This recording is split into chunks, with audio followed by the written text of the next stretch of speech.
35 त्यांना पण बोलावलं आहे। एकूण 60 ते 70 लोकांची ही बैठक आहे। या बैठकीमध्ये आता सगळ्या चर्चा, सगळ्यांचे विचार ऐकून एकंदरीत त्या भागातली काय परिस्थिती आहे आणि कशा पद्धतीनं आपण इथली राजकीय वाटचाल करावी त्या संदर्भातला खरं तर चर्चा होणार आणि मग समोर तसा निर्णय घेऊ। त्यांना शुभेच्छा आहे। अखेर चांगला कारभार करावा। शेतकऱ्याची कर्जमाफीचं तुम्ही सांगितलं होतं ते तातडीनं करावी, म्हणजे अधिक आत्महत्या व्हायच्या अगोदर शेतकऱ्याची कर्जमाफी द्यावी आणि दिव्यांगांच्या मानधनामध्ये वाढ करावी।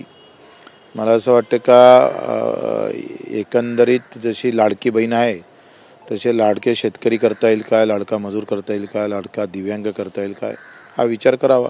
मला वाटतं ते राज्यातच स्वीकारेल शक्यता आहे। त्याने गृह खाता पण मागितलं पण भाजप द्यायला तयार नाही आहे। तर भाजप कसं काय देणार आहे? भाजप जेव्हा सत्तेत पूर्ण येतं त्यांना सत्तेत ठेवलं हेच भरपूर झालं। भाजपने तेवढी तरी जाणीव ठेवली। अजितदादांना पण उपमुख्यमंत्री करणार काय झालंय का एकंदरीत भाजपचा जो गोल होता तो पूर्ण मारलेला आहे।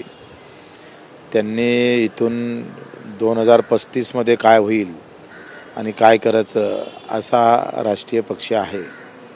त्यांचा कोणी मित्र नाही आणि त्यांचा कोणी दुश्मन पण नाही। एकंदरीत भाजपची वाटचाल अशी आहे।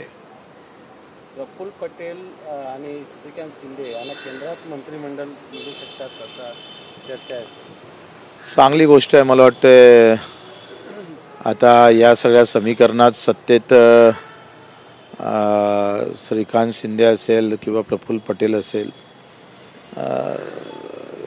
केंद्रामध्ये सुद्धा अस्थिरता निर्माण होऊ नये। कदाचित केंद्रात जर गरज राहिली नसती तर आज राज्याचं चित्र वेगळं राहिलं असतं, पण भाजपला केंद्रात पण गरज आहे ना मित्रपक्षाची। मित्रपक्ष नाही तर केंद्रात मग सत्ता ते पण अडचणीत येऊ शकतं।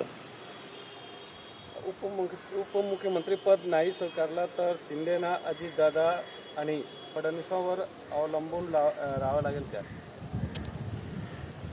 सध्या काय आहे, केंद्र सत्ता आहे हे अतिशय मजबूत स्थानी सध्या BJP आहे।